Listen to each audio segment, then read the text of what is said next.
विश्वानि देव सवितर्दुरितानि परासुव यद्भद्रं तन्न आसुव।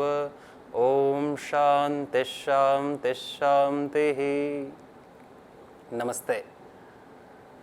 जीवन कौशल इस धारावाहिक में गतांक में हमने चर्चा की थी। चर्चा हो रही थी इस विषय में कि हमारी प्रसन्नता कैसे अखंड रूप से बनी रहे, प्रसन्नता में निरंतरता हो, निश्चिंतता हो।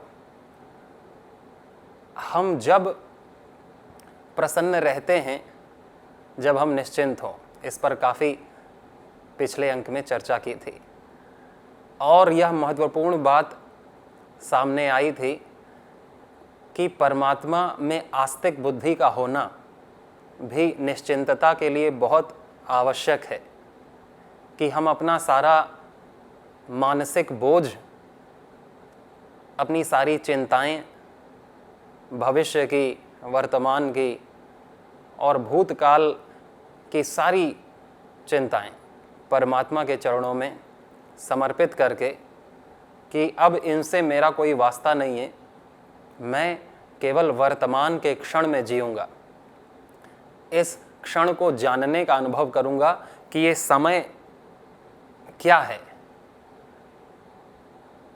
दो प्रकार की कुशलताएं हैं। एक बाह्य कुशलता, भौतिक जीवन में सुख समृद्धि, तथाकथित सुख जो समृद्धि से मिलता है क्षणिक प्राप्त करने के लिए। एक होती है आंतरिक कुशलता कि जो हमें दुख से बचाती है। सुख मिले या ना मिले, दुख नहीं मिलना चाहिए। एक साधक इस विचार के साथ कर्म करता है कि मेरे को सुख मिले या ना मिले, दुख नहीं मिलना चाहिए। और सामान्य व्यक्ति क्या विचार रखता है कि दुख मिले तो मिले, सुख नहीं छूटना चाहिए। तो सुख के चक्कर में पड़ के बहुत सारे दुखों को झेलता है और सोचता है कि ये दुख तो आएंगे ही, दुखों को झेलना भी एक तपस्या है। तो जो ऐसा मानस ही बना लेता है, दुख के लिए एकदम तैयार ही रहता है, तो वो कैसे कभी दुख से छुटकारा पाएगा। दुख से छुटकारा पाने के लिए तो ये विचार अपने भीतर आना ज़रूरी है कि मैं दुख मुक्त हो सकता हूँ, मुझे दुख बिल्कुल नहीं चाहिए जो मेरे को निराश कर दें, हताश कर दें, मेरी शक्तियों को नष्ट कर दें, घर्षण कर दें। ऐसी कोई भी विचार वृत्ति दुख की मेरे भीतर ना हो। तो वो अभ्यास करता है सुख के प्रभाव से मुक्त होने का, कि कोई भी वस्तु जिसमें मुझे सुख दिखता हो, प्रभावित करता हो, तो मैं उससे अप्रभावित रहूंगा।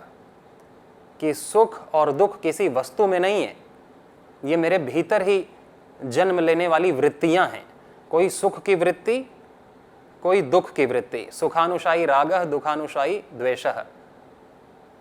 रागात्मक जो वृत्तियां हैं वो सुख की होती हैं और द्वेषात्मक जो वृत्तियां हैं वो दुख की होती हैं।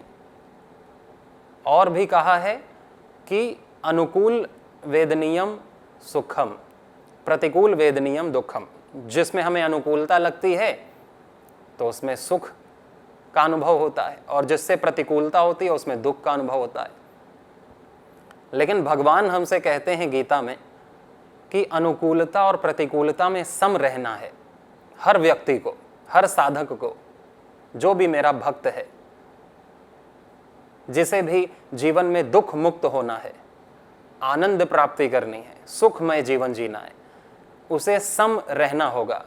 सर्दी गर्मी में, भूख प्यास में, मान अपमान में, निंदा स्तुति में, हानि लाभ में, जय पराजय में, जितने भी द्वंद्व हैं, जितनी भी दो दो चीजें हैं, द्वंद्व हैं, इन सब में सम रहना कि कोई भी चीज मुझको प्रभावित ना कर सके। ना कोई सुख मुझको प्रभावित करे, ना कोई दुख मुझे प्रभावित करे। हम सुख से प्रभावित होते हैं तो दुख से प्रभावित होना ही पड़ेगा। एक द्वंद्व यदि हमें प्रभावित करता है तो दूसरा द्वंद्व भी प्रभावित करेगा। एक ही सिक्के के पहलू हैं सुख दुख। तो हम एक को चाहें और दूसरे को छोड़ दें, ऐसा होना संभव नहीं है। तो सूक्ष्मता से दृष्टि रखना, अपने चिंतन के प्रति, अपने मन के मैकेनिज्म के प्रति। बाहरी कुशलताएं जो हैं वो तो हमें प्राप्त होती रहती हैं स्कूल कॉलेजेस से, या गुरुकुल में हम पढ़ते हैं तो बहुत सारी कुशलताएं तो दिनचर्या में योग है, यज्ञ है, संध्या है, संस्कृत व्याकरण अध्ययन है, वेदोपनिषद गीता आदि मोक्ष शास्त्रों का, धर्म शास्त्रों का अध्ययन है, वक्तृत्व की कला है, भजन की कला है। बहुत सारी कलाएं अपने आप विकसित होती हैं यदि व्यक्ति अच्छे माहौल में है तो। या कई बार माता पिता भी इतने कुशल और ज्ञानी होते हैं कि अपने बच्चों को अपनी स्किल्स सिखा देते हैं बचपन से ही। परंतु जो आध्यात्मिक कुशलता है, कर्म करने की कुशलता है, जो ऋषि हमें बताते हैं, जो शास्त्र हमें बताते हैं, जो पराविद्या है, उसको सिखाने के लिए कोई स्कूल कॉलेज नहीं है। वो हमें स्वयं के अनुभव से, स्वयं के चिंतन से सीखना होता है। हाँ, उसका मार्गदर्शन तो शास्त्र करते हैं, गुरु करते हैं, लेकिन वैसे शास्त्र आजकल पढ़े कम जाते हैं, पढ़ाए कम जाते हैं, और हमारे घर में पुस्तकें भी उसकी नहीं होती हैं। वो ज़्यादा आवश्यक है कि हमारी आंतरिक कुशलता बढ़ेगी तो बाह्य वातावरण में व्यक्ति अपने आप कुशलता से कर्म करेगा, कुशल होगा। यदि व्यक्ति में अपने मन को ही मैनेज करने की कुशलता नहीं है, मैनेजरियल स्किल्स नहीं है, इंटरपर्सनल मैनेजरियल स्किल्स, आंतरिक प्रबंधन के गुण, व्यावहारिक प्रबंधन के, आचरण के प्रबंधन के गुण, जिसे इनर इंजीनियरिंग भी कहते हैं, तो आत्मनिर्माण की कला व्यक्ति में नहीं है कि मैं अपनी चेतना को ऊपर उठाऊं, मैं अपने आत्मा में जो भी धूल जमी है, मल जमी है, अज्ञान का पर्दा चढ़ा है, उसको उठाऊं, आत्मा प्रकाशित हो, अपने स्वरूप में आए, मैं अपने स्वरूप को जानूं कि मैं चेतन शुद्ध बुद्ध तत्व हूं। और बहुत सारे जो कुशलताएं हैं, गुण हैं, खजाना है, वो भगवान ने मेरे भीतर दे रखा है। तो इसके लिए आंतरिक उन्नति करने के लिए जो ज्ञान मिलता है उसको पाना जरूरी है। उसको पाने की इच्छा करने वाले भले ही कम हैं, उसको देने वाले भी लोग कम हैं, उसको चाहने वाले भी लोग कम हैं, लेकिन हमारी चाह बढ़े और यदि हम उसमें आगे बढ़ते हैं तो अपने आप हम सात्विक उन्नति कर पाएंगे अपने भौतिक जीवन में भी। अन्यथा नहीं तो जो भी हम भौतिक उन्नति करेंगे उससे हमें बराबर कष्ट मिलता रहेगा। वही उन्नति हमारी इंद्रियों को सुखा देगी, वही उन्नति हमें बीमार बना देगी, भौतिक उन्नति। वही भौतिक उन्नति हमारे आंतरिक जीवन में, पारिवारिक जीवन में कलह पैदा कर देगी, हमारे दोस्तों को दूर कर देगी, शत्रुओं को पैदा कर देगी। और यही सब हो रहा है। अपने जीवन में देखें, दूसरों के जिनका जीवन भौतिक रूप से उन्नत है उनके जीवन में देखें तो ये सब होगा। परंतु ये भी एक कुशलता है कि भौतिक उन्नति के साथ साथ यतो अभ्युदय निश्रेयस सिद्धि सधर्म, ऐसा वैशेषिक दर्शन में बताया कि जहां अभ्युदय भी साथ हो, निश्रेयस भी साथ साथ चले, वो धर्म है। ऐसे हम धार्मिक हों, ऐसे हम आध्यात्मिक हों। धर्म की ये परिभाषा दी महर्षि कणाद ने कि हमारा अभ्युदय यानी भौतिक उन्नति भी साथ में हो और निश्रेयस भी साथ में हो, आंतरिक उन्नति भी साथ में हो। आंतरिक उन्नति से जो भौतिक उन्नति हम करेंगे, पुरुषार्थ करेंगे, फिर वो सब के लिए सात्विक सुखदायी होगी। हमारे अपने जीवन के लिए, पारिवारिक जीवन के लिए भी सात्विक सुखदायी होगी। तो इसीलिए हमें ऋषियों का संग, सत्संग, गुरु संग, शास्त्र संग, वेद संग, आत्मसंग करना चाहिए। इसको हमें महत्व देना चाहिए। कहा भी उपनिषद में गया है कि स्वाध्याय प्रवचनाभ्याम म प्रमदितव्यम। स्वाध्याय में और जो स्वाध्याय किया है उसको बताने में, प्रवचन करने में कभी भी प्रमाद नहीं करना चाहिए किसी भी व्यक्ति को। व्यक्ति सामान्य के लिए निर्देश किए गए हैं। उपनिषद में कोई भेदभाव नहीं है कि इस जात के लिए किया गया है, इस कुल खानदान के लिए किया गया है, या इस योनि के लिए किया गया, या केवल पुरुषों के लिए किया गया है। ऐसा कुछ नहीं। वो उपदेश सब के लिए, जो भी पात्र है, जो उसे समझ सके, जिसकी भी श्रद्धा ऋषि वचनों में है, जो भी आस्तिक बुद्धि रखता है परमात्मा में, उन सब के लिए, जो भी अपने जीवन को एक आदर्श रूप में, जैसे भी परमात्मा हमें देखना चाहते हैं, अपने आत्मा को प्रकाशित जो करना चाहता है, उन सब के लिए उपदेश किया गया है। ये नहीं कि मेरे को लिए नहीं किया गया। तो हमारी शुरुआत हमें करनी है, भले ही थोड़ा थोड़ा धीरे धीरे अपने को टच में आना है ऐसी वस्तुओं के, ऐसी चीज़ों के जो हमारे को एक नया ज्ञान दें, एक नया उत्साह दें। हतोत्साहित से निराश व्यक्ति भी जब उपनिषद के, वेद के, गीता के सानिध्य में आता है या गुरुओं के, सद्गुरुओं के सानिध्य में आता है, तो वो बहुत उत्साह से, बहुत आत्मविश्वास से भर जाता है। ये उत्साह, आत्मविश्वास बाहर देने वाले बहुत कम हैं, घटाने वाले तो चारों तरफ रहते ही हैं।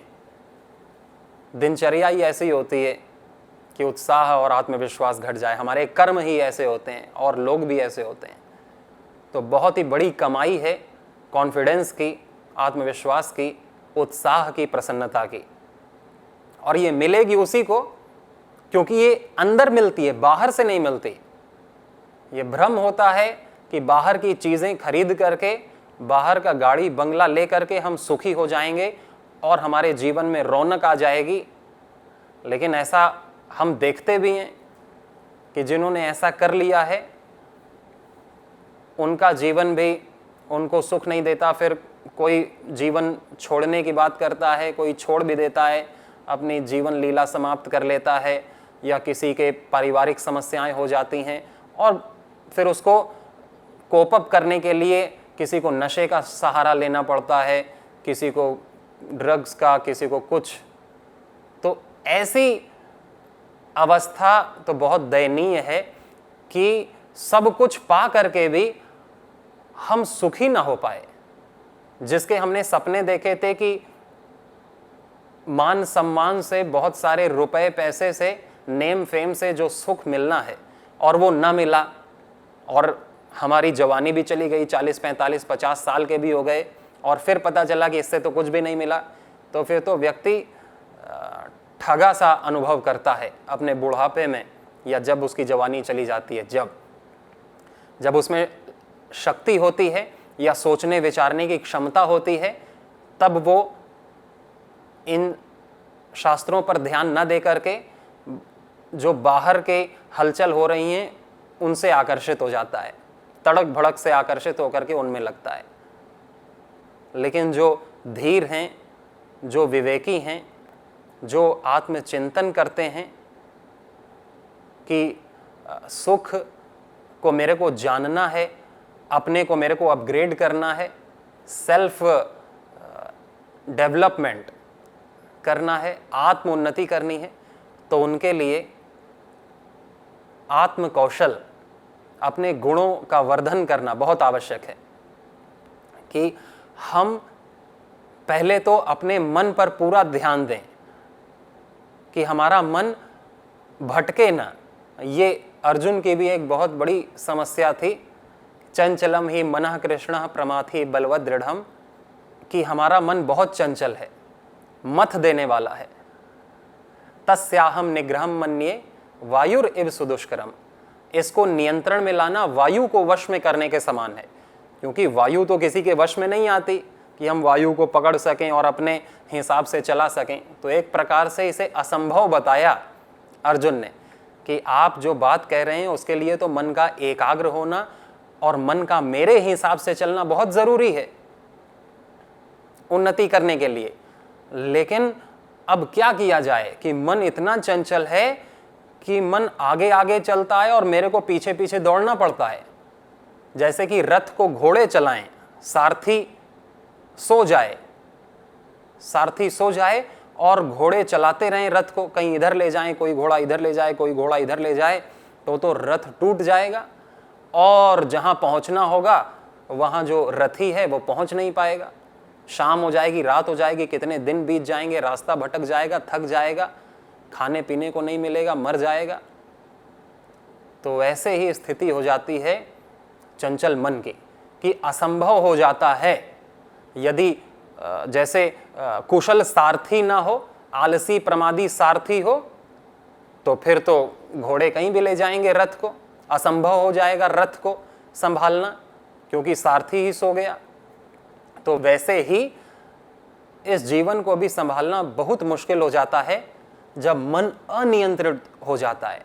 फिर करोड़ों रुपए की, अरबों रुपए की संपत्ति भी, सैकड़ों मित्र भी, लाखों फॉलोअर्स भी हमारे जीवन को बचा नहीं सकते।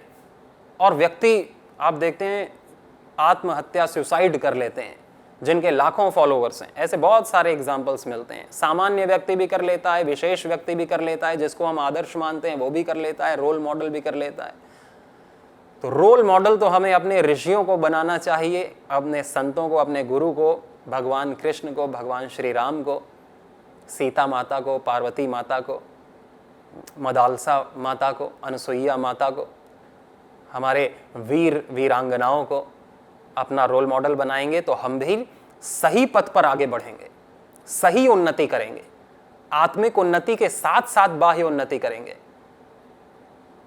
अभ्युदय के साथ, निश्रेयस के साथ अभ्युदय भी करेंगे। इसलिए जो यह मन है, इसको पढ़ना, इसको जानना, इस पर नियंत्रण रखना, इसको देखते रहना बहुत जरूरी है। ख्याति दर्शनम एव दर्शनम, ख्याति दर्शन ही दर्शन है, ऐसा महर्षि व्यास ने भी बताया अथ योगानुशासनम योगश्चित्त वृत्ति निरोधः के भाष्य में, योग दर्शन के भाष्य में, कि वृत्तियों को देखना ही देखना है, वृत्तियों का दर्शन ही दर्शन है। वृत्ति यानी विचार, थॉट, कि मेरे भीतर क्या चल रहा है, थोड़ा अंतर्मुखी होना, अपने चित्त को अपने में लगाना, अपने मन को अपने में लगाना कि इसमें ऐसे विचार आ रहे हैं और मैं विचार से अलग हूं। मैं विचार नहीं कि मैं विचार में बह जाऊं, कि मन में कोई गुस्से का विचार आया तो मैं गुस्सा हो जाऊं, मन में कोई घृणा का विचार आया तो पूरे घृणा के हार्मोन्स पूरे शरीर में फैल जाएं, पूरी बुद्धि में फैल जाएं हार्मोन्स ना। हार्मोन्स का कंट्रोल व्यक्ति कर सकता है यदि उसमें शक्ति है तो। वो किसी भी अश्लील चीज में, उपद्रवी चीज में प्रसन्नता अनुभव नहीं करेगा, खुश नहीं होगा। नहीं, खुशी के लिए, खुश होने के लिए बहुत सारी ऐसी गलत चीजों का आलंबन लेना पड़ता है। वो 24 घंटे प्रसन्न रहेगा, जिसकी हमने गतांक में चर्चा भी की थी कि हम अपनी प्रसन्नता को कैसे जागते सोते 24 घंटे बना के रख सकें। तो हमें किसी आलंबन की जरूरत नहीं होगी खुश होने की, और कोई दूसरा आलंबन हमें दुखी नहीं कर सकता, क्रोधित नहीं करा सकता, घृणित नहीं करा सकता, कोई भी। क्योंकि ये कोई विचार ही तो है, कोई व्यक्ति थोड़ी हमको करता है। व्यक्ति एक विचार देता है और विचार हम पालने लगते हैं और हम विचार के अनुरूप अपने जीवन को जीते हैं, विचार के अनुरूप कर्म करने लगते हैं। लेकिन हम जानते नहीं कि ये क्यों हो रहा है, मैं कैसे गुस्सा हो गया, मैं कैसे डिप्रेशन में चला गया, और फिर मैं ऐसे कैसे उबर सकता हूं अपने क्रोध से, अपने डिप्रेशन से, अपनी चंचलता से मैं कैसे उबर सकता हूं। फिर इसके लिए साइकियाट्रिस्ट के पास जाते हैं, वो भी उतना आध्यात्मिक तो होता नहीं है, जो भी उसने पढ़ा होता है वो बताता है, कुछ टैबलेट्स देता है, कुछ गोलियां देता है, कुछ टेक्निक्स बताता है कि ये करो, सुबह उठो, जल्दी टहलो। उससे ज़्यादा लाभ नहीं होता है। दवाइयों से किसका लाभ हुआ है आज तक? लाभ, अच्छी बात है कि हम सोचें कि मेरा लाभ कैसे हो, और हानि को लाभ न माने, कि मेरा जो मन है ये एक संसाधन है जो परमात्मा ने मेरे को दिया। ज्योतिषाम ज्योतिरेकम तन्मे मनः शिव संकल्पमस्तु। जैसे परमात्मा ने इतनी सारे ज्योतियां बनाई, सूर्य एक प्रकाश पुंज है, चंद्रमा है, ऐसे ही कितने सारे सूर्य हैं। हर ग्रह, हर एक सोलर सिस्टम में एक सूर्य होता है। ऐसे ब्रह्मांड में तो अरबों खरबों सूर्य हैं, सितारे हैं, चांद हैं जो चमकते हैं। तो ऐसे ही एक ज्योति मेरे भीतर भी प्रकाश ने दी, परमात्मा ने दी है, जो प्रकाशित कर सकती है, न जाने कितनों के जीवन को प्रकाशित कर सकती है। ज्योतिषाम ज्योतिरेकम तन्मे मनः शिव संकल्पमस्तु। और उस ज्योति का नाम है मन, और उस मन में शिव संकल्प हो, शुभ संकल्प हो, सबके प्रति जो शुभ हो, ऐसे संकल्प हो इस मन में। ऐसी प्रार्थना करते हैं हम सोते समय। जो भी हम प्रार्थना करते हैं शिव संकल्प मंत्र की, उसमें ऐसे 6 मंत्र हैं जिनके लास्ट में आता है तन्मे मनः शिव संकल्पमस्तु, शयनकालीन मंत्रों में। तो हमारा मन नियंत्रण में हो, हमारी बुद्धि के, हमारे ज्ञान के। ऐसा नहीं होना चाहिए कि हमारा ज्ञान तो कुछ है लेकिन मन में विचार उसके उल्टे में आ रहे हैं। ज्ञान तो है कि ब्रह्मचर्य का पालन करना चाहिए और मन में विचार अब्रह्मचर्य के आ रहे हैं। ज्ञान तो है कि हमें सत्य बोलना चाहिए, सरलता सहजता से जीना चाहिए, और मन में विचार आ रहे हैं छल कपट के, झूठ बोलने के, हिंसा करने के, चोरी करने के। ज्ञान तो सबका अच्छा होता है, ज्ञान किसका बुरा है? सबको ज्ञान तो स्वाभाविक मिला है कि जो मैं दूसरों से अपेक्षा नहीं करता, मुझे भी किसी के प्रति नहीं करनी चाहिए ऐसी चीज़ें। जो चीज़ मुझे चाहिए कि दूसरे मुझसे सत्य बोलें, मुझसे प्रेम करें, मेरा उत्साह बढ़ाएं, मेरे लिए अच्छी अच्छी चीज़ें ला करके दें, अच्छा वातावरण बनाएं मेरे लिए, तो वैसे ही ये अच्छी चीज़ें तो वैसे मुझे भी करना है। तो ये सारा ज्ञान तो इनबिल्ट है, परमात्मा ने हम सबको दिया है। तो उसी ज्ञान के अनुसार हमारे विचार हों, इसके लिए हमारी सजगता, जागरूकता, अवेयरनेस बहुत ज़रूरी है, बहुत आवश्यक है। इसी के लिए ध्यान है, इसी के लिए प्राणायाम है। इस सजगता को बनाने के लिए कि हम प्राणायाम करें, अनुलोम विलोम करें, ध्यान दे करके हम ध्यान करें, अपने मन पर ध्यान दे करके हम अपने विचारों का ध्यान करें कि ये विचार आ रहे हैं और मैं विचारों से अलग हूं।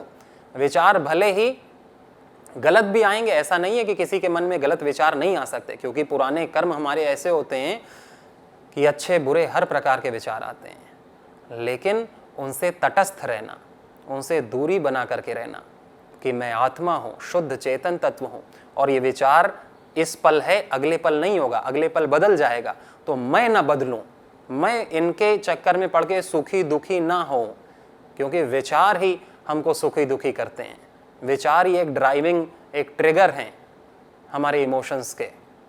तो मेरा इमोशन हमेशा अच्छा रहे, मेरी प्रसन्नता बनी रहे, मेरे विचारों पर मेरी नज़र रहे, मैं हर विचार से अप्रभावित रहूं। इसके लिए ध्यान, प्राणायाम, योग, जप, स्वाध्याय, सत्संग, गुरु सानिध्य, तीर्थाटन, भजन, कीर्तन, कितने सारे साधन बताए गए। इसमें हमारा प्रेम हो, इन साधनों में हमारा प्रेम हो, और हम अच्छे अपने जो भी हमारा समय है दिन का, उसको अच्छी जगह लगाएं। बाकी तो अपना जो व्यवसाय करते हैं उसमें बिजी रहते हैं तो गलत थॉट आता ही नहीं। गलत थॉट जब आते हैं जब हम खाली समय में रहते हैं तो कुछ ना कुछ सोचते हैं।